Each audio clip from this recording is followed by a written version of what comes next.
नमस्कार, स्वागत है आप सभी का आपके अपने परिवार साइंस भाई वीपी मेला में।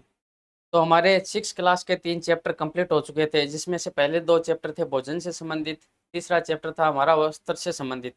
आज हमारा चौथा चैप्टर रहेगा वस्तुओं के समूह बनाना। क्या रहेगा? चैप्टर का नाम है वस्तुओं के समूह बनाना। और क्लास को शुरू से लेकर लास्ट तक जरूर देखना, क्लास को लाइक करना तथा चैनल को सब्सक्राइब करना। तो स्टार्ट करते हैं आज का हमारा नया चैप्टर वस्तुओं के समूह बनाना। तो देखो, पिछले लास्ट 3 चैप्टरों में हमने पढ़ा था भोजन व वस्त्रों के बारे में। तो हमने ये बात देखी थी भोजन अलग अलग प्रकार के होते हैं, भोजन में भी विविधता पाई जाती है। और वस्त्र भी अलग अलग, जैसे ऊनी, रेशमी, सूती हो गए, उनमें भी विविधता पाई जाती है। उसी प्रकार आज का हमारा टॉपिक रहेगा वस्तुओं में भी अनेक प्रकार की विविधताएं पाई जाती हैं। जैसे कि अलग अलग टाइप की वस्तु होती है, जैसे कुर्सी हो गई, साइकिल हो गए, बर्तन हो गए, कपड़े हो गए, सारे के सारे जो वस्तुएं होती है उनमें सभी में विविधता पाई जाती है। तो सबसे पहले हम देखेंगे, देखो, वस्तुओं में वस्तुओं में अनेक प्रकार की अनेक प्रकार की विविधता विविधता पाई जाती है। क्या पाई जाती है? अनेक प्रकार की विविधता पाई जाती है, यानी इनके गुण, इनका आकार, ये सारे के सारे अलग अलग प्रकार के होते हैं। जैसे हम देखो एग्जाम्पल की बात करें हम, तो जैसे हमने देखा टेबल। टेबल की आकृति अलग होती है, बनाने में मटेरियल यूज होता है वो अलग होता है, कार्य अलग होता है इससे। जैसे हम बात करें साइकिल, ये सारे के सारे क्या है? वस्तुएं हैं। इनके आकार अलग है, रंग अलग है, और इनमें अलग अलग विविधता पाई जाती हैं। इसके अलावा यदि और बात करें तो पुस्तकें हो गई, जैसे ये सारे के सारे किस में आ जाएंगे? वस्तुओं में आ जाएंगे। तो वस्तुओं में अनेक प्रकार की विविधताएं पाई जाती हैं, जैसे टेबल, साइकिल, पुस्तकें, बर्तन हो गए, वस्त्र हो गए, सारे के सारे क्या है? वस्तुएं हो जाएंगी। अब इनका विभाजन कैसे करेंगे? देखो, हमने एक बात तो देखी होगी, जो ये वस्तु देखी हमने, इनकी हम बात करें रंग, आकृति और गुण, इन चीज़ों की यदि हम बात करें, तो जितने भी हमने एग्जाम्पल देखे थे, जैसे साइकिल हो गई, पुस्तक हो गई, तो इनका रंग भी अलग होता है, आकृति भी अलग होती है, गुण भी अलग होते हैं। तो वस्तुओं के आकृति, गुण, रंग भिन्न भिन्न होते हैं। क्या होते हैं? भिन्न भिन्न होते हैं। इनकी आकृति, गुण, रंग कैसे हो जाएंगे वस्तुओं के? तो भिन्न भिन्न होते हैं। अब पदार्थों को उनके गुणों के आधार पर, समानता था विभिन्नता के आधार पर समूह में बांटा जाता है। कैसे बांटा जाता है? देखो, समूह में विभाजन हम देखें। समूह में विभाजन, वस्तुओं का यदि हम समूह में विभाजन देखें तो हम कैसे करेंगे? जैसे हम देखो, 2 एग्जांपल लेकर चलते हैं। एक हो जाता है हमारे खेलने की वस्तुएं। कौन सी हम लेते हैं? जो हमारे खेलने के काम में आते हैं, खेलने की वस्तु। दूसरे हम लेते हैं जो खाना खाने में हम यूज में लेते हैं, खाने की हम बात करते हैं, चलो। तो इनको हम बांट लेते हैं। जैसे हो गया गेंद, हो गया। अब गेंद को हम खाने में थोड़ी ना लिखेंगे, गेंद को हम लिखेंगे खेलने वाले में। तो क्या हो जाएगी? इधर गेंद आ जाएगी। जैसे बल्ला हो गया, बल्ला किस में आता है? खेलने में आता है, खाने में थोड़ी यूज होता है। तो बल्ला आ जाएगा खेलने वाले में। तो समूह में विभाजन हम कर लेंगे। जैसे हम खाने की बात करें, तो जैसे तरबूज हो गया। अब तरबूज को खेलने में काम में थोड़ी लेंगे, वो किस समूह में आएगा? वो खाने वाले समूह में आएगा। इसी प्रकार जैसे खाना हो गया, मिठाई हो गई, ये सारे के सारे किस वर्ग में आ जाएंगे? तो ये खाने वाले वर्ग में आ जाएंगे। नेक्स्ट देखो, हम चारों ओर जितनी भी वस्तुएं देखने अपने चारों तरफ, वो किसी ना किसी पदार्थ से मिलकर बनी होती हैं। तो देखो, वस्तु के बारे में और हम बात देखें, वस्तु बनती कैसे हैं या किससे बनी होती हैं? तो वस्तुएं किसी न किसी किसी न किसी पदार्थ से मिलकर बनी होती हैं। पदार्थ से बनी होती हैं। अब देखो, एक वस्तु एक पदार्थ से भी मिलकर बनी हो सकती है, तथा एक वस्तु को बनाने में 2 या 3 या अधिक पदार्थों की भी आवश्यकता पड़ती है। तो यानी हम कह सकते हैं कि एक वस्तु का निर्माण एक पदार्थ से भी हो सकता है, एक वस्तु का निर्माण में अलग अलग पदार्थ भी यूज में हो सकते हैं।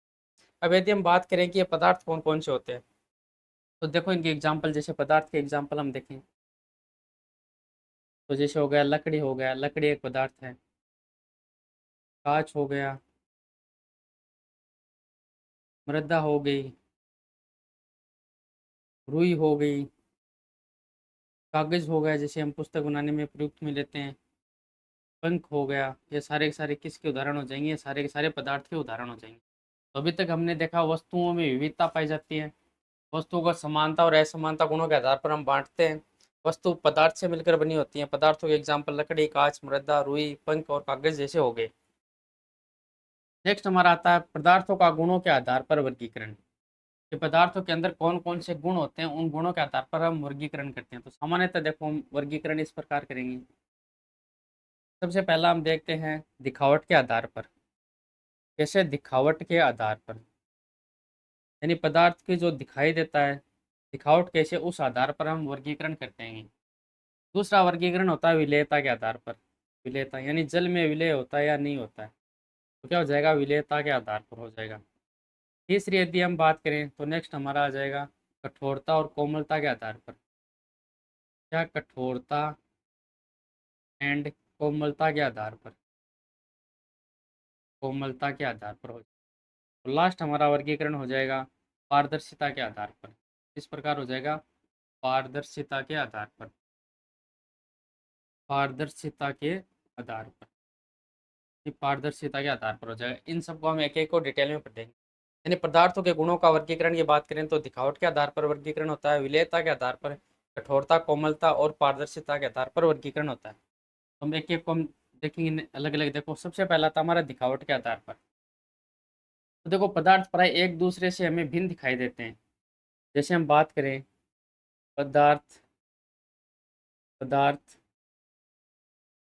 प्राय हमें एक दूसरे से, अभी हम एग्जाम्पल से देखेंगे तभी समझ में आएगा। पदार्थ प्राय एक दूसरे से भिन्न दिखाई देते हैं, भिन्न दिखाई देते हैं, भिन्न दिखाई देते हैं। जैसे हम एग्जाम्पल लेते हैं दो पदार्थों का। जैसे देखो एग्जाम्पल में देखो, एक हमारा पदार्थ हो गया लकड़ी, क्या हो गया? लकड़ी हो गया। दूसरा हमारा हो गया लोहा। दोनों के दोनों क्या है? पदार्थ हैं, परंतु दोनों एक दूसरे से भिन्न दिखाई देते हैं। अब यदि हम बात करें लोहे के साथ में, तो यदि हम तांबे की बात करें, तांबा, एल्यूमिनियम की हम बात करें, इसके अलावा यदि हम और बात करें तो देखो अब लोहा, तांबा और एल्यूमिनियम से भी भिन्न दिखाई देता है, पर लोहा, तांबा और एल्यूमिनियम में कुछ समानताएं हो सकती हैं। क्या हो सकते हैं? कुछ समानता हो सकती है। जबकि लोहा और लकड़ी में कोई समानता नहीं होती है, जबकि हैं दोनों के दोनों पदार्थ, पर दोनों एक दूसरे से अलग दिखाई देते हैं। जबकि लोहा, तांबा, एल्यूमिनियम भी एक पदार्थ की श्रेणी में आते हैं, एक एक दूसरे से भिन्न दिखाई देते हैं, पर फिर भी लोहा, तांबा और एल्यूमिनियम में कुछ समानताएं पाई जाती हैं जो लकड़ी के साथ नहीं पाई जाती हैं। नेक्स्ट हमारा आता है कठोरता। अब कठोरता में क्या होता है? देखो पदार्थ दो प्रकार के होते हैं। एक तो हम इनको दबा सकते हैं, वो क्या हो जाएंगे? मुलायम हो जाएंगे, जिन्हें आसानी से दबाया जा सकता है। एक जिन्हें आसानी से नहीं दबाया जा सकता, वो क्या हो जाएंगे? कठोर हो जाएंगे। तो इनको हम दो भागों में बांटते हैं। एक तो हो जाएगा हमारा कोमल, हमने देखा था ना कोमल, और एक कठोर। तो कोमल क्या हो जाएगा? परिभाषा में देखो, वे पदार्थ जिनको आसानी से, आसानी से दबाया, या फिर हम और नाम बोलें तो संपीड़ित, संपीड़ित किया जा सकता है, किया जा सकता है। यानी वे पदार्थ जिनको हम आसानी से दबा सकते हैं या संपीड़ित कर सकते हैं अपने हाथ से, वो किस श्रेणी में आ जाएंगे? वो कोमल पदार्थ की श्रेणी में आ जाएंगे। नेक्स्ट यदि हम बात करें कठोर पदार्थ, नेक्स्ट हम देखते हैं यदि कठोर पदार्थ कौन से होते हैं। कठोर पदार्थ, तो सीधी सी बात एक तो ये हो जाएगी जो कोमल पदार्थ की श्रेणी में नहीं आते हैं, या जिनको दबाया नहीं जा सके, जिनको संपीड़ित नहीं किया जा सके, वो पदार्थ किस श्रेणी में आ जाएंगे? वो कठोर पदार्थ की श्रेणी में आ जाएंगे। अब देखो मैं दो एग्जाम्पल लिख रहा हूँ यहाँ पर। एक एग्जाम्पल हो गया हमारा रुई, दूसरा एग्जाम्पल हो गया लकड़ी। अब ये बताओ ये कौन सा एग्जाम्पल किस श्रेणी में आएगा? तो देखो रुई कठोर होती है या कोमल होती है? तो रुई होती है कोमल, तो किस पदार्थ में आ जाएगी? कोमल पदार्थ में आ जाएगी, कोमल पदार्थ में आ जाएगी। यदि लकड़ी की हम बात करें तो लकड़ी को हम आसानी से हाथ से नहीं दबा सकते, तो ये किस श्रेणी में आएगी? कठोर में आ जाएगी। ये कठोर की श्रेणी में आ जाएगी, कठोर पदार्थ। ये हो गई कठोर और कोमलता के आधार पर वर्गीकरण होगा। नेक्स्ट हमारा आता है विलेय तथा अविलेय, यानी जल में विलेय है या जल में विलेय नहीं होता है। तो सबसे पहले हम देखो विलेय की बात करें, सबसे पहले हम बात करें विलेय की, तो परिभाषा क्या हो जाएगी? जल में पूर्णतः जल में पूर्णतः घुल जाते हैं, घुल जाते हैं। वो सारे सारे कौन से पदार्थ हो जाएंगे? वो विलेय पदार्थ हो जाएंगे। एग्जाम्पल की हम बात करें, जैसे नमक हो गया, नमक जल में घुल जाता है। चीनी हो गया। इसके अलावा और एग्जाम्पल बात करें तो सिरका हो गया। क्या हो गया? सिरका हो गया। ये सारे के सारे एग्जाम्पल हो जाएंगे विलेय पदार्थ के। विलेय पदार्थ वे पदार्थ होते हैं जो जल में पूर्णतः घुल जाते हैं, वो क्या होते हैं? विलेय पदार्थ होते हैं, जैसे नमक, चीनी और सिरका हो गया। यदि हम बात करें अविलेय, तो अविलेय पदार्थ कौन से हो जाएंगे? वे पदार्थ जो जल में पूर्ण घुल नहीं सकते हैं, यानी वे पदार्थ जो जल में अघुलनशील रहते हैं, अघुलनशील होते हैं, वे क्या कहलाते हैं? वे अविलेय पदार्थ कहलाते हैं। जैसे हम बात करो पत्थर की, हम बात करें, सॉलिड पत्थर होता है, वो जल में घुलनशील होता है क्या? वो जल में नहीं घुलता, तो वो अविलेय आ जाएगा। यदि हम बात करें गैसों की, किसकी हम बात करें? यदि हम गैसों की बात करें, यानी गैसों की हम बात करें, तो कौन सी गैस जो जल में घुलनशील होती है? देखो कुछ गैसें होती हैं वो जल में घुलनशील होती हैं, यानी जल में कुछ गैसें विलेय हो जाती हैं, कुछ अविलेय होती हैं। तो देखो कुछ गैसें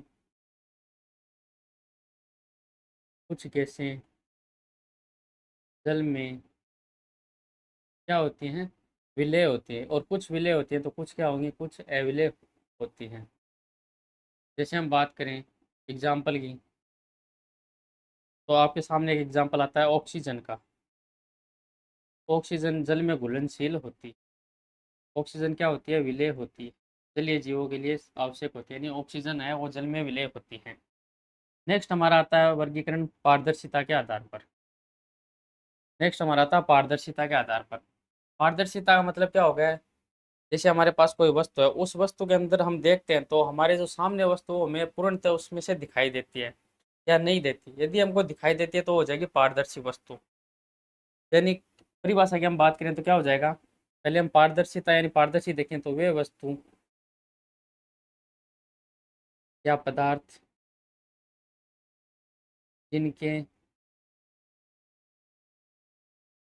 अंदर से हम देख सकते हैं, क्या कर सकते हैं? जिनके अंदर से हम देख सकते हैं, तो वो क्या हो जाएंगे? वो पारदर्शी वस्तु हो जाएंगे। एग्जाम्पल की हम बात करें तो जैसे क्या हो जाएगा? एग्जाम्पल कांच हो जाएगा, कांच के आर पार हम देख सकते हैं, यानी इधर इधर से कांच से देखेंगे तो सामने साइड हमको दिखाई देगा, वो क्या हो जाएगा? पारदर्शी हो जाएगा। जल हो जाएगा, एयर हो जाएगी, वायु हो जाएगी, प्लास्टिक आ जाएगा। तो ये सारे के सारे क्या हो जाएंगे? सारे के सारे पारदर्शी हो जाएंगे।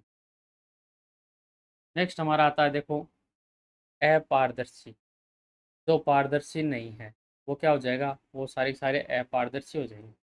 यानी जिसके अंदर से, परिभाषा की हम बात करें तो जिसके अंदर से हम देख नहीं पाते हैं, देख नहीं पाते हैं या देख नहीं सकते हैं। एग्जाम्पल बताओ इसके। देखो पत्थर आ गए, जैसे दीवार आ गई, पत्थर की बनी दीवार आ गई, तो उसके अंदर से हम नहीं देख सकते, तो वो क्या हो जाएगा? अपारदर्शी हो जाएगा। जैसे धातु हो गई, लकड़ी का बना बॉक्स हो गया, इसके अंदर हम नहीं देख सकते, ये सारे के सारे क्या हो जाएंगे? अपारदर्शी हो जाएंगे। नेक्स्ट हमारा अगला आता है पारभासी। ये क्या होता है? देखो एक हमने पढ़ा पारदर्शी, एक पढ़ा हमने अपारदर्शी। ये आता है इन दोनों के मध्य, यानी हम तो सकते हैं, परंतु पूर्ण रूप से यानी सही स्पष्ट नहीं देख सकते, हमें धुंधला दिखाई देता है। यानी पारभासी की हम परिभाषा लिखें तो इसकी परिभाषा क्या हो जाएगी? वे वस्तुएं जिनके अंदर से हम देख तो सकते हैं, परंतु स्पष्ट दिखाई नहीं देता है। स्पष्ट दिखाई नहीं देता है यानी कि धुंधला दिखाई देता है। हम क्या बोलेंगे, पारभासी वस्तुएं बोलेंगे। जैसे हम एग्जाम्पल की बात करें तो आपने कभी नोटिस किया होगा जो अक्सरे शीट होती है, अक्सरे शीट, उसके अंदर से हम देख तो सकते हैं परंतु हमें क्लियर नहीं दिखाई देता है, धुंधला दिखाई देता है। जैसे कागज, कागज पर लगा हुआ तेल का धब्बा, कागज, कागज पर तेल का धब्बा लगा हुआ, इससे अंदर हम देख तो सकते हैं परंतु हमें पूर्णतः स्पष्ट नहीं दिखाई देता है। नेक्स्ट हम कुछ पॉइंट की ओर बात करें तो देखो, एक होती है हल्की वस्तु। क्या होती है, हल्की वस्तु होती है। दूसरी हम बात करें तो दूसरी हो जाएगी भारी वस्तु। क्या हो जाएगी, भारी वस्तु। इन दोनों में से बताओ जल में कौन सी तैर सकती है, हल्की वस्तु जल में तैरेगी या भारी वस्तु जल में तैरेगी। तो इसका राइट आंसर क्या हो जाएगा, हल्की वस्तु है वो जल में तैरेगी, जल में तैरेगी, जल में तैरेगी। जबकि भारी वस्तु वो डूब जाएगी, डूब जाएगी। भारी वस्तु वो है वो जल के अंदर जाएगी, जाते ही वो डूब जाएगी, जबकि हल्की वस्तु है वो जल में तैरने लग जाएगी, डूबेगी नहीं। इसके अलावा एक परिभाषा और देखो, हम धातु के बारे में और बात करते हैं। धातु, सामान्य तो धातु की परिभाषा होती है वे वस्तुएं या वे पदार्थ जो चमकीले होते हैं, जिन पर चमक होती है, चमकीले होते हैं, उन्हें हम क्या कहते हैं, उन्हें हम धातु कहते हैं। एग्जाम्पल की बात करें, ये तांबा चमकीला होता है, धातु होता है, सोना हो जाएगा। इसके अलावा एल्यूमिनियम हो जाएगा, ये सारे के सारे क्या होते हैं, धातु होते हैं। तो आज हमने 6 क्लास का जो फोर्थ चैप्टर था वो कंप्लीट कर लिया है। उम्मीद आपको क्लास पसंद आई होगी। तो आज के लिए इतना ही, धन्यवाद।